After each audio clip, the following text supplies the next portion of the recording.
Few nations boast a history as ancient as Iran's. It hosts one of humanity's very first civilizations. Despite numerous invasions from Mongols, Greeks, and Arabs, Iran has successfully kept its language, poetry, and an unyielding identity.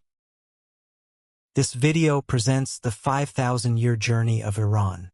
Long before the name Iran was known, the Iranian plateau was already home to some of the world's earliest human settlements. Around 3000 BC, a significant civilization called Elam arose in southwestern Iran, with its center in the city of Susa. Unlike many later empires, Elam wasn't established by a solitary conqueror or leader arriving from elsewhere. Instead, it emerged gradually from the local populations already living there, who over centuries organized into complex city-states and kingdoms. The Elamites developed their own writing systems, erected grand temples and monumental structures, and actively engaged in trade and conflicts with the nearby Mesopotamian powers like the Sumerians and Babylonians. For almost 2,000 years, Elam stood as one of the major forces of the ancient world. However, by the 6th century BC, following repeated Assyrian assaults and the sacking of Susa, Elamite power finally collapsed. This collapse paved the way for the emergence of the Achaemenid Empire. The true reshaping of Iran began in the first millennium BC, when Indo-Iranian tribes migrated from the Central Asian steppes onto the Iranian plateau.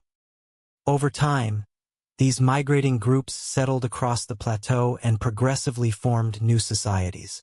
Among them were two peoples who would significantly influence the region's future: the Medes and the Persians. The Medes were the first to establish a large Iranian kingdom in the 7th century BC, known as the Median Kingdom, uniting various tribes under a central authority. But it was their southern neighbors, the Persians, who would create one of history's greatest empires. In 550 BC, a figure named Cyrus the Great fundamentally altered the region's course. Cyrus originated from the Persian kingdom of Anshan, situated in modern-day Fars province in southwestern Iran. He defeated the Median king Astyages and unified the Iranian tribes under his command. Yet Cyrus' ambitions didn't end there. Within a few decades, his forces conquered the kingdom of Lydia in Anatolia, took control of Babylon, and extended Persian influence eastward towards Central Asia. What set Cyrus apart was not just the swiftness of his conquests but also his approach to governance. Unlike many previous conquerors, he permitted local religions, traditions, and customs to persist. When he conquered Babylon in 539 BC, he allowed exiled populations, including the Jews, to return to their homelands and rebuild their temples. These practices were documented on the renowned Cyrus cylinder. It was a clay cylinder detailing Cyrus' conquest of Babylon and his policy of restoring temples and returning displaced communities. Because of these principles of tolerance and restoration, some contemporary scholars have labeled the Cyrus cylinder as one of history's earliest articulations of human rights. Under Cyrus the Great and his successors, particularly Darius I, the Achaemenid Empire became the most expansive empire the world had yet witnessed. At its zenith under Darius I, it encompassed roughly 5.5 million square kilometers. The Persians established a sophisticated administrative framework. They built extensive long-distance roads, including the famous Royal Road, implemented standardized taxation, and organized their vast territories into regions known as satrapies. Their imperial capital at Persepolis symbolized imperial might, where envoys from Egypt, Greece, and India arrived to present tribute. For nearly 2 centuries, this empire was the focal point of the known world. Then came its decline. In 330 BC, the young Macedonian commander Alexander the Great launched an invasion of Persia. In a mere 8 years, the Achaemenid Empire crumbled. Persepolis was razed, and Alexander declared himself the new ruler of Persia. Following Alexander's demise in 323 BC, His immense empire fragmented amongst his generals through a series of conflicts known as the Wars of the Diadochi.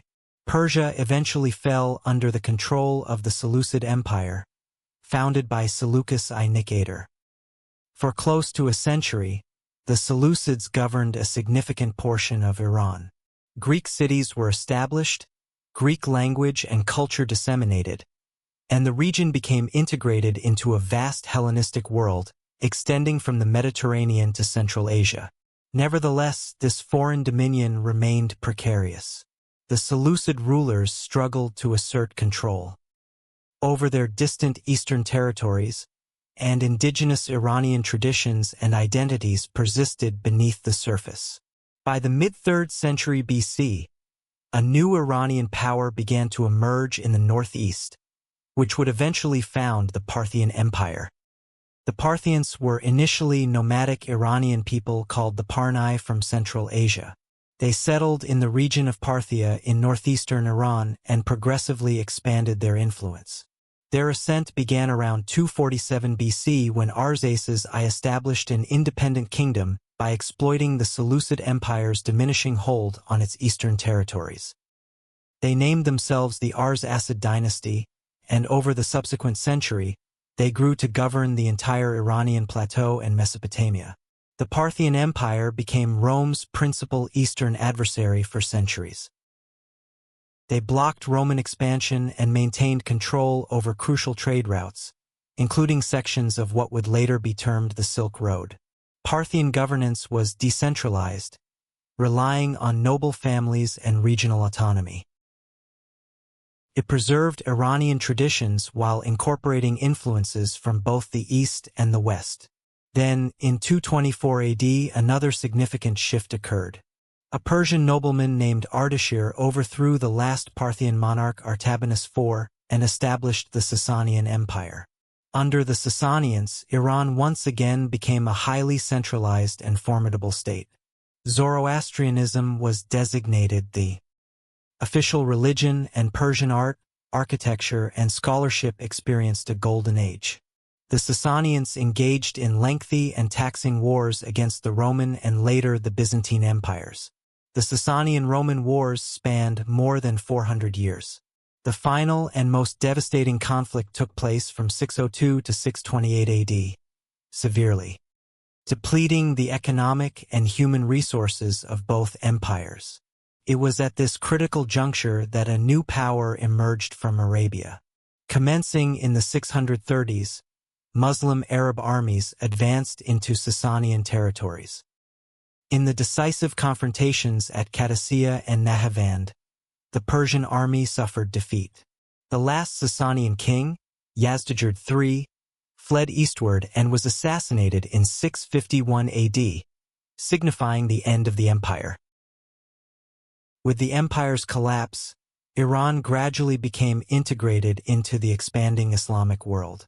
Islam slowly permeated the region, fundamentally altering its religious character. Yet, even under Arab dominion, Persian culture persisted. The Persian language was revitalized in a new form, written using the Arabic script, and Iranian scholars, poets, and scientists played a pivotal role in what historians refer to as the Islamic Golden Age. Over the subsequent centuries, various dynasties governed Iran, the most significant among them being the Seljuks. The Seljuks were a Turkic dynasty originating from the Central Asian steppes who had converted to Islam. They rose to prominence in the 11th century by serving as military commanders for the Abbasid Caliphate, whose political authority had waned over time. Ultimately, the Seljuk leaders assumed genuine power themselves, establishing the Seljuk Empire. Under the Seljuks, a large part of the Iranian world experienced renewed political stability after centuries of division. Although the ruling class was Turkic, they embraced many elements of Persian culture and governance. Persian became the primary language for administration, literature, and scholarship throughout their vast empire. Across their realm, Persian was adopted for managing affairs, writing, and learning. However, this period of stability did not endure indefinitely. In the early years of the 13th century, a new force, the Mongols, appeared from the east.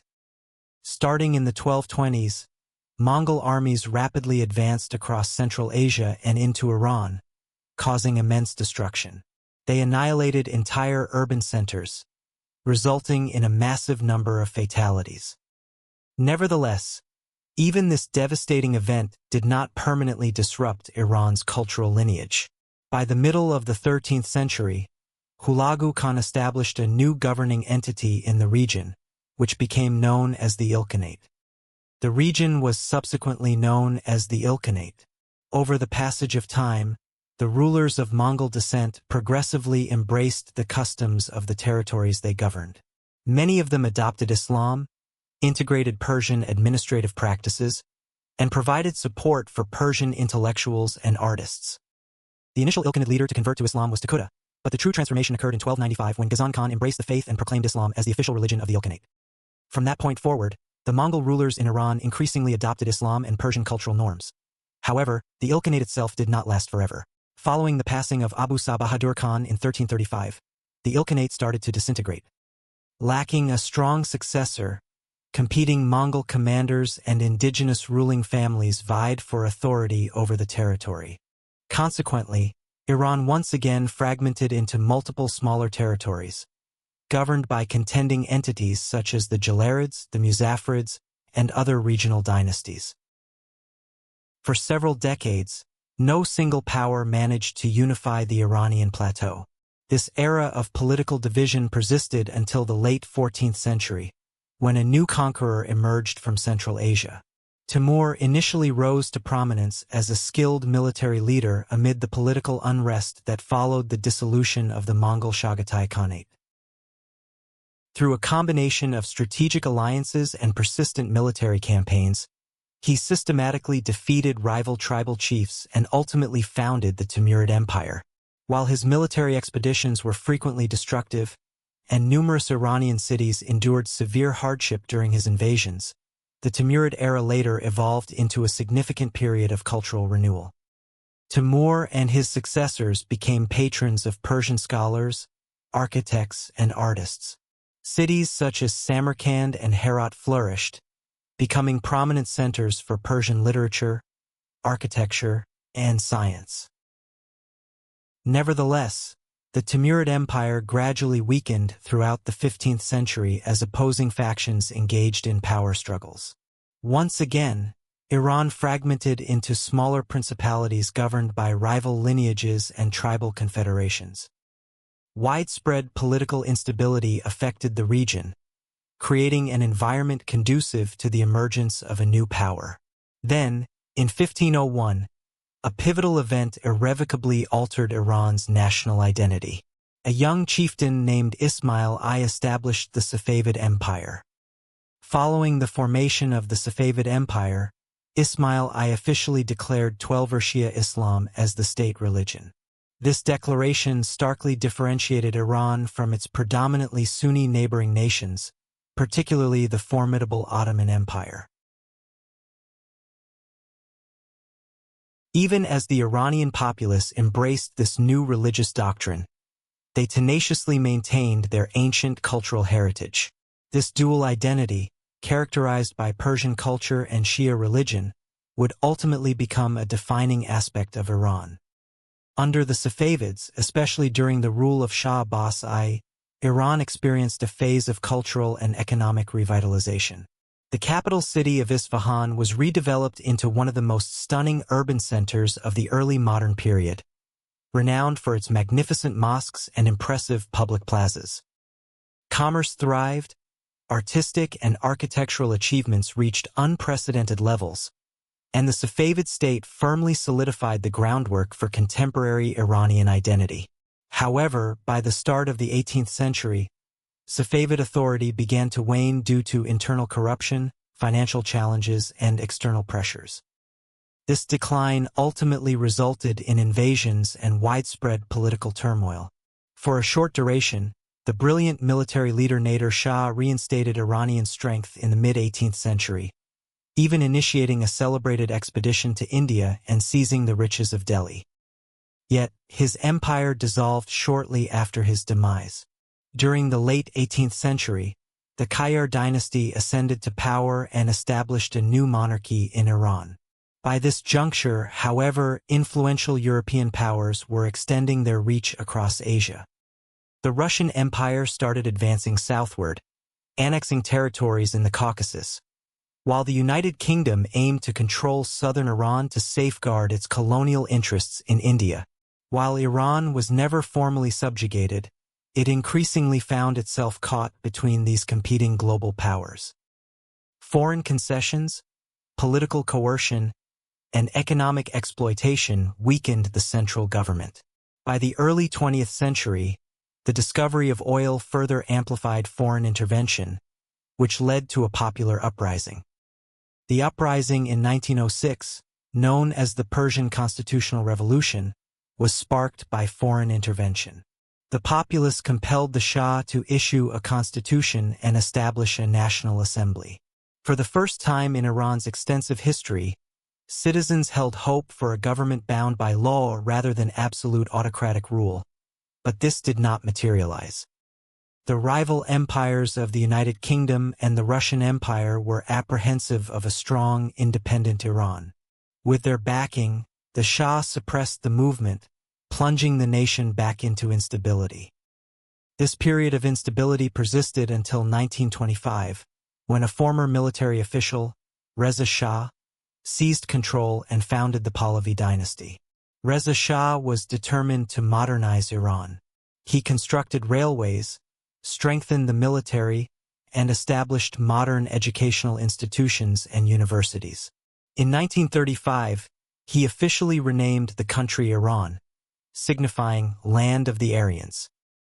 This situation endured until the onset of World War II. During World War II, Reza Shah attempted to navigate between foreign powers but demonstrated sympathy towards Nazi Germany, hoping this might counterbalance British and Soviet influence. That choice proved counterproductive. In 1941, Allied forces from the United Kingdom and the Soviet Union invaded Iran, compelling Reza Shah to step down and installing his young son, Mohammad Reza Pahlavi, as the monarch. The new Shah initially governed under considerable political pressure, and in 1951, a compelling nationalist leader, Mohammad Mossadegh, assumed the position of prime minister and implemented radical measures. He nationalized Iran's petroleum sector, taking control from the British-owned Anglo-Iranian Oil Company. Britain retaliated with economic sanctions and a worldwide oil embargo. When Mossadegh refused to yield, Britain covertly sought assistance from the Central Intelligence Agency. In 1953, the CIA and British intelligence executed Operation Ajax, successfully removing Mossadegh and reinstating the Shah's authority. Following the coup, Mohammad Reza Shah exercised significantly greater power. With robust backing from the United States during the Cold War, he transformed Iran into one of Washington's principal allies in the Middle East. American military aid flowed generously into the country, and Iran procured substantial quantities of Western weaponry. The Shah established a feared secret police force, SAVAK, to suppress dissent. Simultaneously, he initiated the White Revolution, a comprehensive initiative focused on land reform, industrial development, and societal transformation. While these policies modernized certain aspects of the economy, they also disrupted traditional social structures, enriched the elite, and exacerbated the disparity between the affluent and the impoverished. This generated widespread discontent among the populace. The public's dissatisfaction intensified further in 1971 when the Shah allocated vast financial resources for a spectacular celebration at the ruins of Persepolis, commemorating what he termed 2,500 years of Persian monarchy. This provided an opening for his adversaries, among whom the most resolute was Ayatollah Ruhollah Khomeini. Ayatollah Khomeini emerged as one of the most outspoken critics of the Shah and his governmental policies. Due to his vocal opposition, he was compelled into exile in 1964, initially relocating to Iraq and subsequently to France.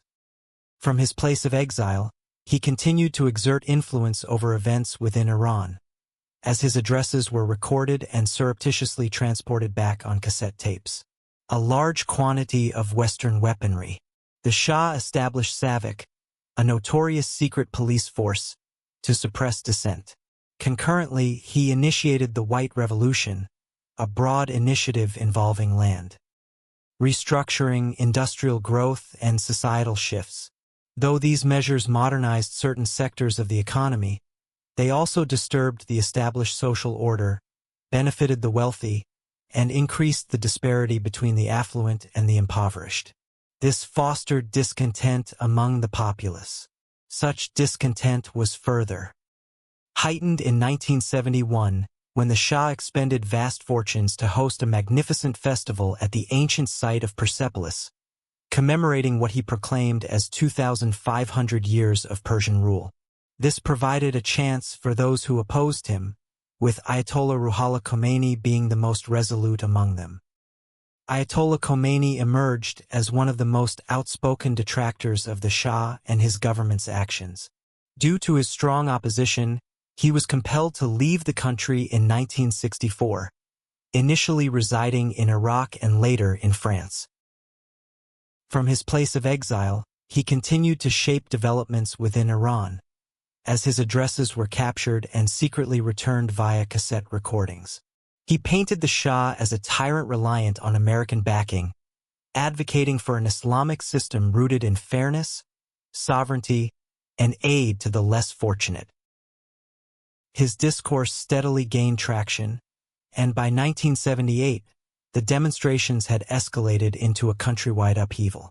Numerous Iranians flooded the streets, and the government's efforts to subdue them only fueled the discontent. On January 16, 1979, Mohammad Reza departed the nation. Merely weeks afterward, on February 1st, Khomeini arrived back in Tehran to an immense welcome. Within a few months, the monarchy dissolved, and in April 1979, the Islamic Republic of Iran was established via a national vote. The revolution signified a profound alteration in Iran's global strategy.